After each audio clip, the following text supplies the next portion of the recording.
Good to see you again.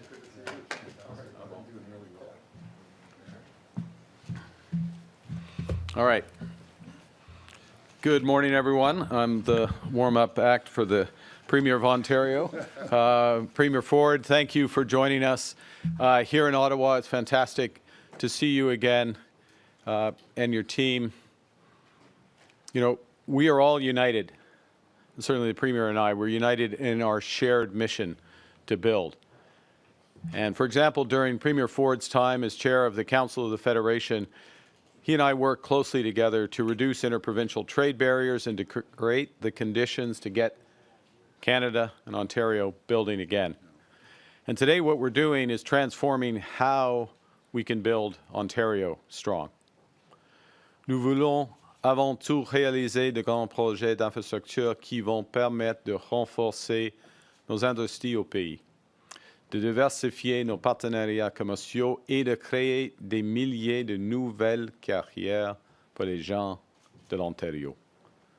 For too long, the construction of major infrastructure has been stalled by arduous, inefficient approval processes. Uncertainty, red tape, duplicative and complicated reviews have curbed investment. There's many examples of this. One study shows that regulatory requirements in Canada have increased by 40%, 40%, over the course of the past 2 decades, suppressing business investment growth by nearly 10%. We need to turn that around. We need to turn that around to create high-paying jobs today and better futures for our kids tomorrow. Le Canada a toujours été une nation fière des bâtisseurs. Nous avions l'habitude de construire des grandes choses dans ce pays et nous les construisions rapidement. Il est temps de s'y remettre et d'aller de l'avant. Et pour cela, nous devons d'abord nous débarrasser de ce qui nous freine. So today, Canada and Ontario are signing a cooperation agreement on environmental and impact assessment. This agreement will speed up project approval timelines by introducing a new one project, one review approach. And under the agreement, Canada and Ontario will have a streamlined and flexible assessment process that will make approvals more efficient, delivering major projects faster while maintaining both federal and provincial standards. By working together, we will work with the same information, we will have the same timelines, and we will respect each other's jurisdictions. So for example, if a project is primarily regulated by Ontario, the federal government will rely on the provincial environmental assessment. Of course, if a project falls under federal jurisdiction, the federal process will take precedence. And when, as is the case often, there are shared responsibilities, we'll pool resources, we'll align timelines, including through a harmonized process. In all cases, Ontario and the federal governments will maintain their standards and take their responsibilities for final approval decisions. So by aligning our approaches, we reduce duplication in the assessment phase and get projects built faster. By working together, we'll be providing greater certainty to builders so we can turbocharge the construction of the infrastructure Ontario and Canada needs to build our economy strong. C'est le troisième accord sur les évaluations d'impact que le Canada conclut avec une province, après ceux établis avec la Colombie-Britannique et le Nouveau-Brunswick. Nous travaillons avec d'autres provinces, y compris l'île de Prince-Édouard et le Manitoba, dans le même but. Et notre objectif est de conclure des attentes dans chaque province. Canada's new government is building our economy. And it's not just what we build, but it's also how we build. We're building in solidarity with workers, creating good union jobs from the skilled trades to the STEM. We're building sustainably, reducing emissions while boosting competitiveness and affordability. We're building inclusively, in full partnership with First Nations, Inuit, and Métis. For example, under this agreement, the federal government reaffirms its commitment to uphold UNDRIP And we're putting this into action by providing further funding for Indigenous peoples to participate in the associated assessment processes. We're also building Canadian, with Canadian workers, Canadian steel, Canadian aluminum, Canadian lumber. Mardi, notre nouvelle politique achetée canadienne est entrée en vigueur.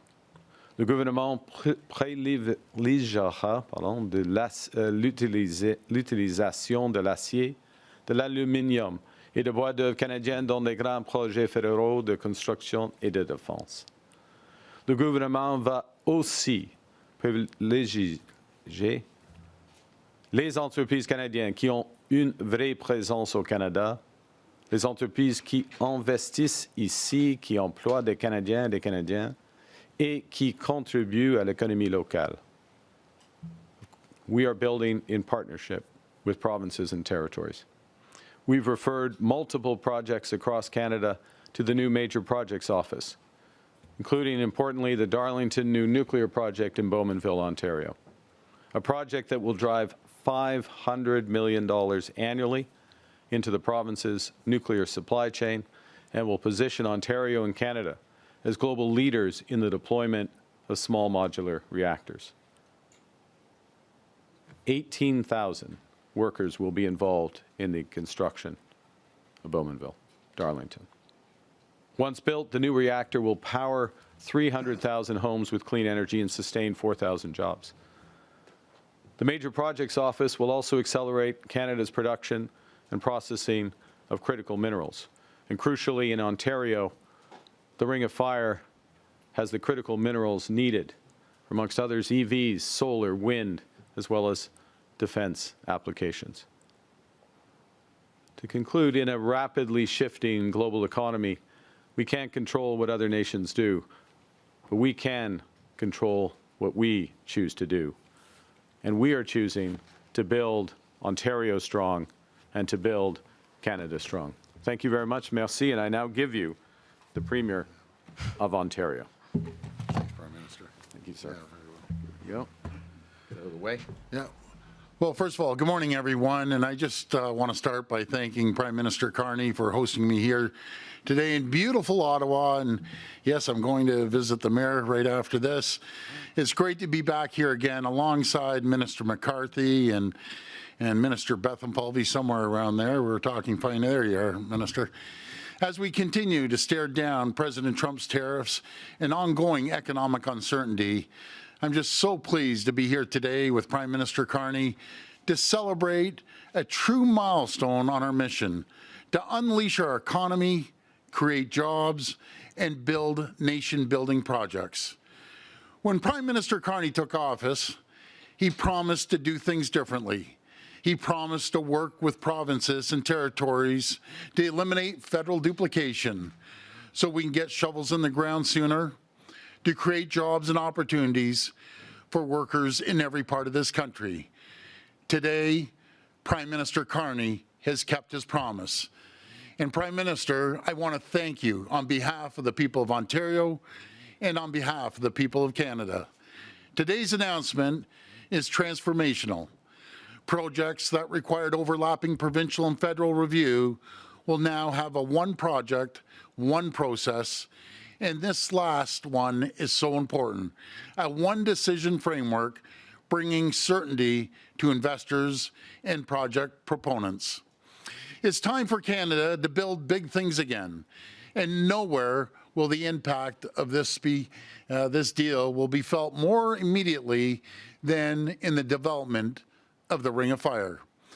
Our agreement is the next step in our government's extensive work and partnerships with First Nations and Northern communities to unlock Ontario's vast critical mineral reserve in the Ring of Fire, which will add $22 billion to our economy and create 70,000 new good-paying jobs. Before today, we've signed historic agreements with Arrowland First Nation, Martin Fall First Nation, Webequie First Nation, who are ready to build. Today's agreement is the last step in our plan to get shovels in the ground this June. As soon as the ground thaws, 3 whole years ahead of schedule. And the impact of today's agreement will be felt far beyond the Ring of Fire, speeding up approvals for roads, highways, bridges, and mines in every region of Ontario. It's a time when President Trump is taking direct aim at our economy. Every second counts. We need to move at speeds we've never seen before to build a more competitive, more resilient, and self-reliant economy. Together, we're creating new opportunities for Canadian workers in every part of the country. As Premier, I've had the privilege to sign agreements, cut red tape, and tear down the barriers to trade with nearly every Canadian province and territory, unlocking $200 billion in growth. And I'm proud to be standing beside Prime Minister Carney today for our biggest accomplishment to date. Friends, we're always stronger when we work together, and together we're going to build great things and keep the true north strong and free. Thank you, and may God bless the people of Ontario. Thank you so much. Thank you, Premier. Thank you, Prime Minister. We'll now begin the questions. On va maintenant passer à la période de questions. First question, Olivia. Prime Minister Mark Carney, what do you think of the series of conditions that the U.S. trade rep says Canada has to meet in order to extend CUSMA, including bolstering market access to U.S. dairy and addressing the provincial bans on U.S. alcohol? Does this make you feel more encouraged or discouraged about reaching an agreement with U.S. President Donald Trump? And Premier Ford, if you could weigh in afterwards, please. Well, I'll put this in the context. These are a subset of issues of a much bigger discussion.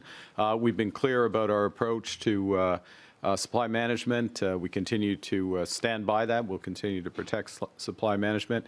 And we continue to see tremendous benefits, first and foremost for Canada, but very much for the United States, of pooling resources where possible in the auto sector, in the steel sector, in the aluminum sector, in the lumber, for forest products. And we will enter those discussions on the review of CUSMA in that spirit. The President and I had a long conversation with President Sheinbaum about this a little under 2 weeks ago, which set out the broad parameters for the review of CUSMA. We'll work closely together with the Government of Ontario, other provinces that are affected by potential adjustments there. And we will always pursue an agreement that is in the interest of Canadian workers, Canadian families, and we'll only sign an agreement that's consistent with that. And I'll give the Premier an opportunity to speak. En français, c'est les cotations de M. Greer sont quelques exemples des enjeux dans les négociations. Et le gouvernement du Canada et moi-même, nous sommes constants. On va protéger la gestion de l'offre, par exemple. On va continuer d'avoir des discussions, de trouver des occasions pour notre secteur de l'aluminium, de l'acier, de l'automobile, de bois d'œuvre et d'autres secteurs, le secteur aérospatial. Il y aura des discussions complexes pendant la prochaine année. Et le président Trump, moi et Mme Sheinbaum, la présidente du Mexique, nous avons eu une longue discussion sur quelques aspects de processus de revue de l'ACM. Et je laisse la parole à M. Ford. Thank you. Well, regarding trade, obviously, I have full confidence in the Prime Minister and his negotiating with President Trump. As for alcohol, we've seen wine sales go up 76%. They're having a record year. The grape growers are having a record year. Small, large wineries are having a record year. Distilleries are. And when the Prime Minister and President Trump come up with a great deal for both countries, we'd be more than happy to bring in some maybe Kentucky bourbon. But until then, we're going to hold off. Follow-up? Prime Minister Carney, what is on our list to strengthen CUSMA? Do we have any conditions besides lifting sectoral tariffs? Well, we have, I would say several things. One, we see value in truly pursuing integration in our auto sector, building the next generation in the auto sector. We see value in the aerospace sector. We see value to both countries. I'll give you a concrete example with respect to aluminum, which is that in effect, Canadian exports of aluminum to the United States saves the United States the equivalent of 10 Hoover dams of electricity. This is just sensible for both countries. But in order for, and there are many other examples of where working together makes the two economies, the three economies in the case of CUSMA, stronger.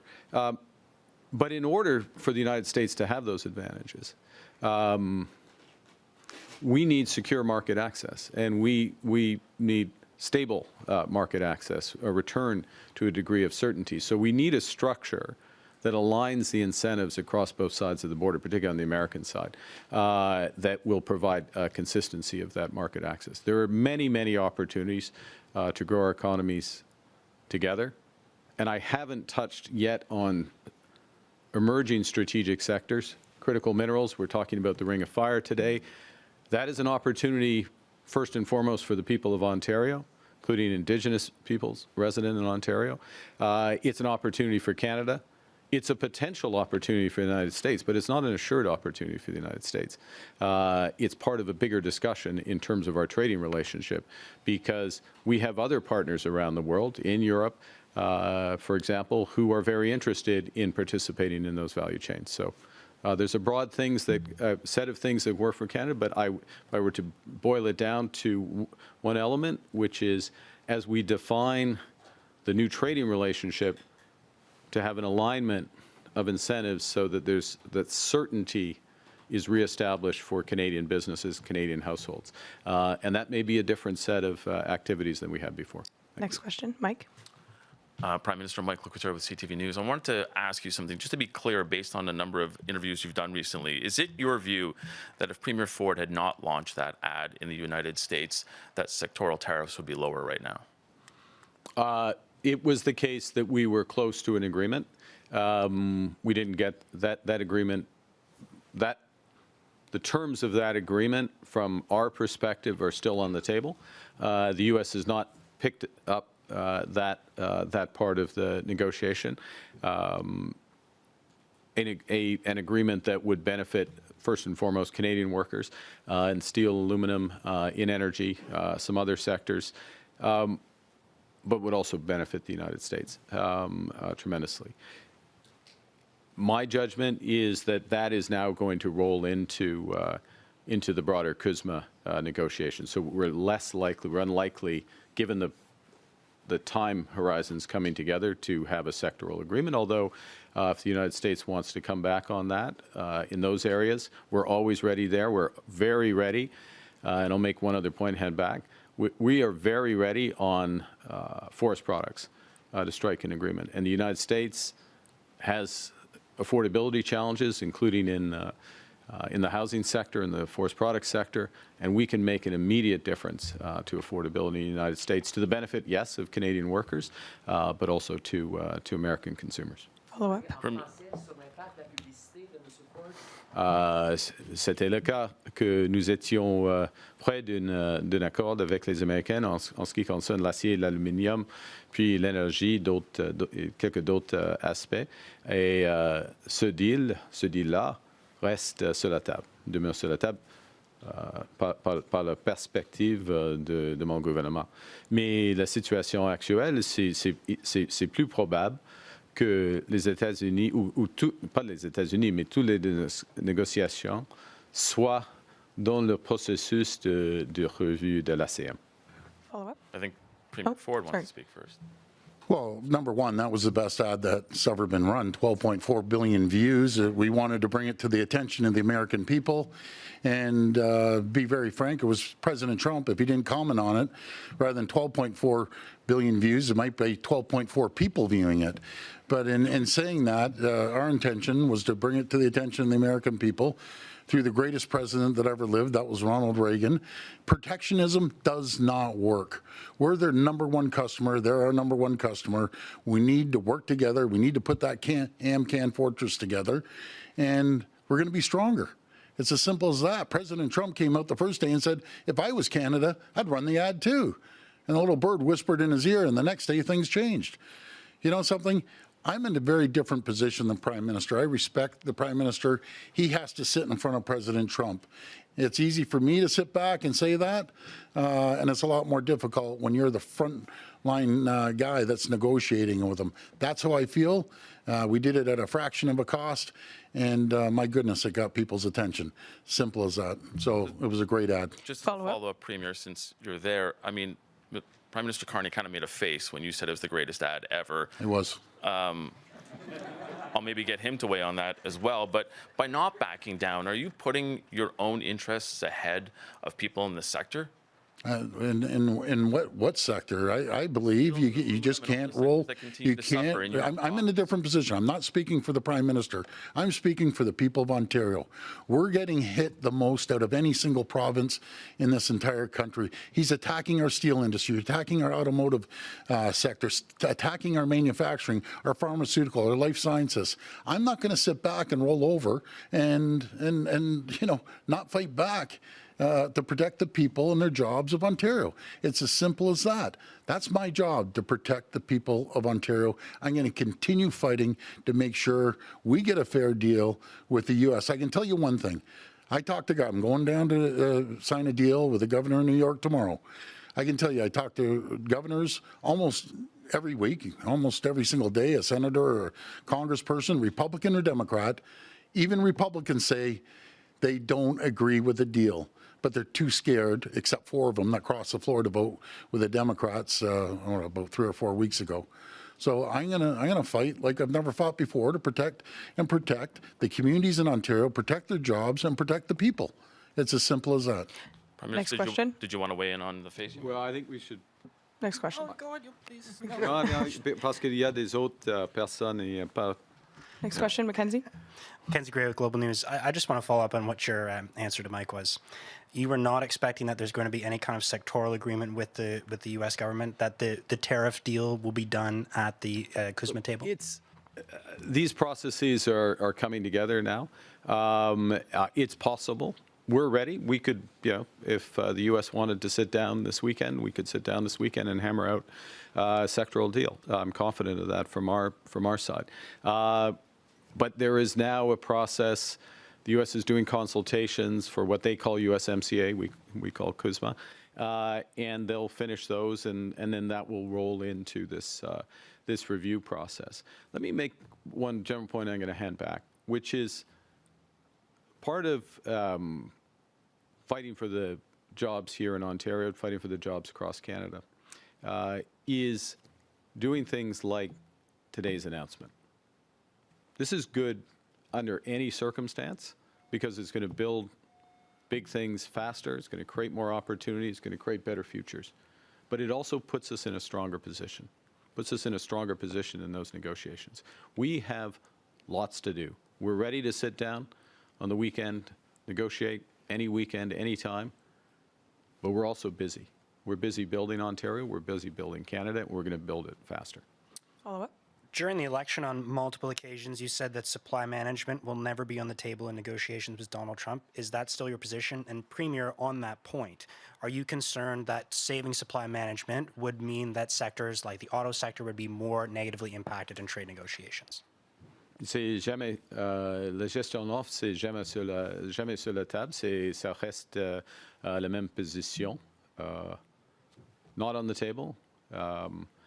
There's we have discussions. There's a negotiation. Each side has a set of issues. They put those issues on the table. They're measured in the dozens of issues. The U.S. has 54 issues with Mexico, for example. So when they're referenced, you have to put that in the context, and we'll always look for ways to benefit our workers, our families, as part of a broader agreement. Like I'm unwavering. I support our farmers. I support supply management. And the ironic thing is they're targeting our dairy. They didn't even hit their own quota. So if they can't even meet their own quota, there's no tariff, right? Or no charge. But I'm unwavering in support of our poultry farmers, our dairy farmers, and egg farmers. I know beef isn't part of it, but I support the beef folks. I love our farmers. They're the backbone of our country. And you talk about auto, the food and agricultural sector is much larger in Ontario than the automotive sector. But our automotive workers need to eat, so they tie in. Thank you. We'll have time for one last question. Marco? Hey, Marco Vigliati, Politics. Mr. Prime Minister, are you comfortable substituting Ontario's environmental assessment process for projects that may land in a special economic zone under the legislation the Premier passed, even though that might mean proponents can bypass certain environmental protections, including in areas like the Ring of Fire? Well, to be clear, we have the federal government's responsibilities in environmental protection. For example, in fish habitation, migratory birds, other areas, we retain these responsibilities. They're and we discharge these responsibilities, including through this agreement. So in areas where, and this is part of the issue. So let's take a big step back, and then I'll get more specific. Part of the issue that has bedeviled projects is you have the province of Ontario doing their job, sometimes in a sequence of decisions across, it can be labor standards, it can be Indigenous consultations, their own environmental responsibilities. The federal government over here doing our job, but again in sequence, nothing lined up, same information or very similar information being provided to different sets of people, and next thing you know, it's 8 or 10 years. So the first thing that this does is it gets everybody effectively in the same room, Ontario and the federal government. We know what our responsibilities are. We have one ask to the project proponent in terms of information. We have a common timeline. We leverage each other's resources, and then it drives to a single decision-making process at the end. But in terms of our responsibilities, whether it's on environment, our responsibilities for Indigenous consultations under Section 35, the Constitution responsibilities, we discharge those, but in a much more effective and efficient way. En ce qui concerne le cercle de feu, oui, il y a des, dans cet exemple, et c'est un exemple très, très important, il y a des enjeux pour le gouvernement fédéral.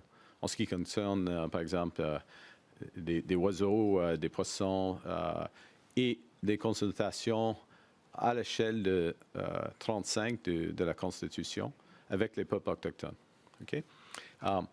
Mais, alors, on garde ses responsabilités, on respecte, comme gouvernement fédéral, nos engagements, nos responsabilités.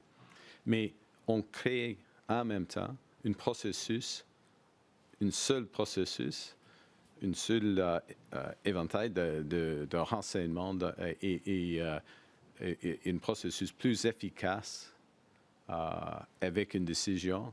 Et dans ce contexte, des décisions, une décision du gouvernement fédéral en ce qui concerne nos responsabilités et en même temps des décisions du gouvernement de l'Ontario pour celles responsabilités.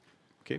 Ça marche. Last follow-up to Marco. And Mr. Prime Minister, earlier this month you said there's a window to get in a replacement to Kristen Hillman as ambassador to the U.S. before those CUSMA negotiations start. When can we expect to see an ambassador named officially? And Mr. Premier, can maybe I get you to weigh into if there's any advice or guidance or names you suggested to the Prime Minister? Well, I think I should hear the Premier's answer before I answer your question. Yeah, no, this falls under the Prime Minister's domain, And I'm confident that he's going to make a right decision. But this is a great announcement today, folks. This is two governments working collaboratively together. To answer your earlier question, the Ring of Fire, the environmental assessment is being done by the First Nations. The Equity Partnership is by the First Nations. There's no one more anxious to get this done than Webequie, Arrowland, and Martin Falls. They're quite excited to move forward. I want to thank the Prime Minister for his collaboration and cooperation. But these are the things we have to move against President Trump and the world. We have to move faster, quicker, immediate, and you can't duplicate everything. We work together and led by the First Nations, which we have a phenomenal relationship with. And we're going to start moving forward. Two things Americans want and the world wants. They want our critical minerals, better known as rare earth minerals down there, and they want our energy. That's the common theme down there. And we're leading the G7 in nuclear, small modular reactors, but we're leading the world in nuclear, clean, green, reliable energy. So we're going to build on that. And our critical minerals are going to get them out of the ground. We aren't going to rip and ship like a lot of times that's happened. We're going to make sure that we refine it here in Ontario and then have an opportunity to sell to the whole world. Those are two of our key strengths, negotiating tools that we have. But again, I want to thank the Prime Minister for his cooperation on this, and this is great for the entire country. So thank you, Prime Minister. Thanks for having us by today. That's exactly what I was going to say. All right. We're going to move to the signing ceremony now. Thank you. Online News Act, is that up for repeal? Online Streaming Act? Ford, what do you make of Pierre Poilievre losing members of his caucus to Mark Carney? Would you like to comment on that? How's your French Premier, Ford? You working on that at all? Come see, come saw. You don't want to comment on Poilievre's leadership right now? You're critical during the election. I'm happy here with the Prime Minister. He's doing a great job, and we're going to move this country forward, and we're going to move the province forward. But thank you, everyone. Thank you. This is Prime a great Minister, job. is it on the table repealing the Online News Act, Online Streaming Act, Online News Act? Is that on the table? We're not going to see them? You're not going to hold the documents up? Oh, yeah. Are you considering repealing? All right, that was Prime Minister Mark Carney and Ontario.